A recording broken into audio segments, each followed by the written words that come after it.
என்னோட இந்த டிஷர்ட்டில் இருக்க பறவையை நீங்கள் பார்த்துருக்கீங்களா?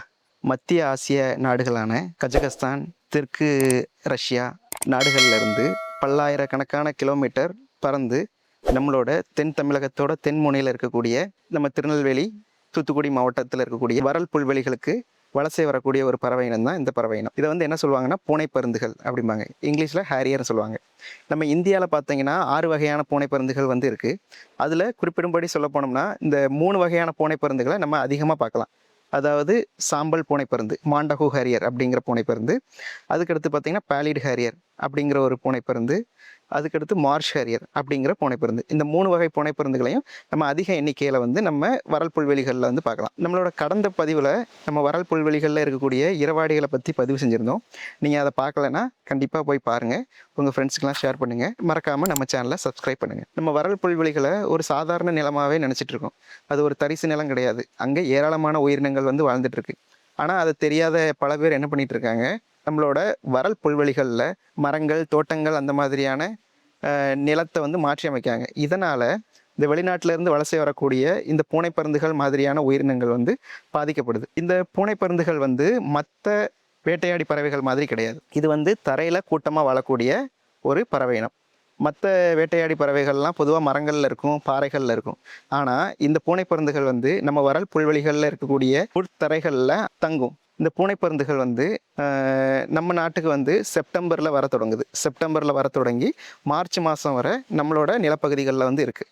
ஏன் இந்த நம்ம நிலப்பகுதிக்கு வருதுன்னா, அதோட சொந்த நாட்டு பகுதியில் அதுக்கு தேவையான உணவு பற்றாக்குறை, தங்கக்கூடிய இடம் பற்றாக்குறை. அந்த காரணத்துக்காண்டி அதோட உணவு தேவைக்காகவும் அதோட தங்க இடத்துக்காண்டியும் அந்த பூனைப்பருந்துகள் வந்து அதோட சொந்த நாட்டில் இருந்து நம்ம நாட்டுக்கு வந்து வருது. நம்மளோட ஏற்றி நிறுவனம் வந்து இந்த பூனைப்பருந்துகள் சம்மந்தமாக கடந்த ஒரு 20 ஆண்டுகளாக ஆராய்ச்சி பண்ணிகிட்டு இருக்காங்க. இந்த ஆராய்ச்சி முடிவுகளில் என்ன சொல்ல வராங்கன்னா, இந்த பூனைப்பருந்துகள் வந்து அதோட எண்ணிக்கை வந்து இப்போ பெருமளவில் வந்து குறைஞ்சிட்ருக்கு. என்ன காரணம்னா, அரசோட பெரும்பாலான திட்டங்கள் பார்த்தீங்கன்னா இந்த வறல் புல்வெளிகளில் தான் இருக்குது. அதனால் இந்த வறல் புல்வெளிகள் வந்து பெருமளவு பாதிப்புக்கு உள்ளாகுது. இந்த பூனைப்பருந்துகளில் ஒவ்வொரு ஸ்பீசிஸும் அதோட ஒவ்வொரு வளர்ச்சி நிலையிலையும் ஒவ்வொரு மாதிரி இருக்கும். இந்த பூனைப்பருந்துகள் வந்து அதோட ஒவ்வொரு வளர்ச்சி நிலையிலையும் ஒவ்வொரு மாதிரி இருக்கும். அது மட்டும் இல்லாமல் அதோட ஆண் இனம் வந்து ஒரு மாதிரியான தோற்றத்துலையும், பெண் இனம் வந்து இன்னொரு மாதிரியான தோற்றத்துலையும் இருக்கும். அது மாதிரி இந்த பூனைப்பருந்துகள் எல்லாம் ஒரே மாதிரியான சாப்பாடை சாப்பிட்றதில்ல. உதாரணத்துக்கு பார்த்தோம்னா இந்த மாண்டஹூ ஹேரியர் அப்படிங்கிற சாம்பல் பூனைப்பருந்து நம்ம வறல் புல்வெளிகளில் இருக்கக்கூடிய வெட்டுக்கிளி, அதுக்கடுத்து ஆண்ட்லயன், அதுக்கடுத்து அவுல் ஃப்ளை அப்படிங்கிற மாதிரியான பூச்சிகள்லாம் பிடிச்சு சாப்பிடும். அதே இது இந்த பேலிட் ஹேரியர் அப்படிங்கிற பூனைப்பருந்து என்ன பண்ணுன்னா, நம்ம வறல் புல்வெளிகளில் இருக்கக்கூடிய குட்டி குட்டி குருவி அந்த மாதிரியான உயிரினங்களை பிடிச்சி சாப்பிடும். அதுக்கடுத்து பார்த்தோம்னா இந்த மார்ஷ் ஹேரியர் அப்படிங்கிற ஹேரியர் வந்து நம்மளோட சதுப்பு நில பகுதிகளில் இருக்கக்கூடிய பெரிய பறவைகளையும் பிடிச்சி சாப்பிடும். இந்த மாதிரி பூனைப்பருந்துகள் என்ன மாதிரியான சாப்பாடுலாம் சாப்பிடும் அப்படிங்கிறத நம்ம ஏற்றியோட நிறுவனம் வந்து ஒரு ஆராய்ச்சி கட்டுரையாகவே வெளியிட்டிருக்கோம். இந்த பூனைப்பருந்துகள் வந்து என்ன பண்ணுன்னா, மாலை நேரங்களில் வறல் புல்வெளிகளில் வந்து தங்கும். அப்படி தங்கும்போது அது அந்த தங்கக்கூடிய இடத்துல அது சாப்பிட்ட செரிமானமாகாத பொருட்கள்லாம் வாய் வழியாக வெளித்தள்ளும். அப்படி வாய் வழியாக வெளித்தள்ளக்கூடிய அந்த உருண்டைகளை வந்து என்ன சொல்லுவாங்கன்னா பெல்லட்ஸ் அப்படிம்பாங்க.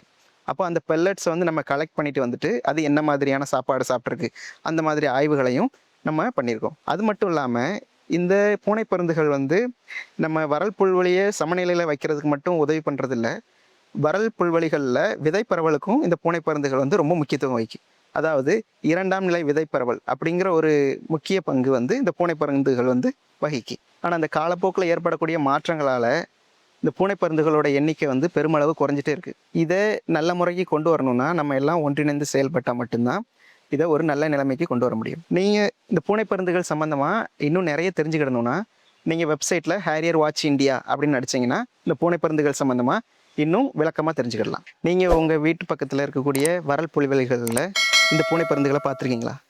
பார்த்துருந்தீங்கன்னா கமெண்டில் சொல்லுங்கள். மறக்காமல் இதை உங்கள் ஃப்ரெண்ட்ஸுக்கெலாம் ஷேர் பண்ணுங்கள்.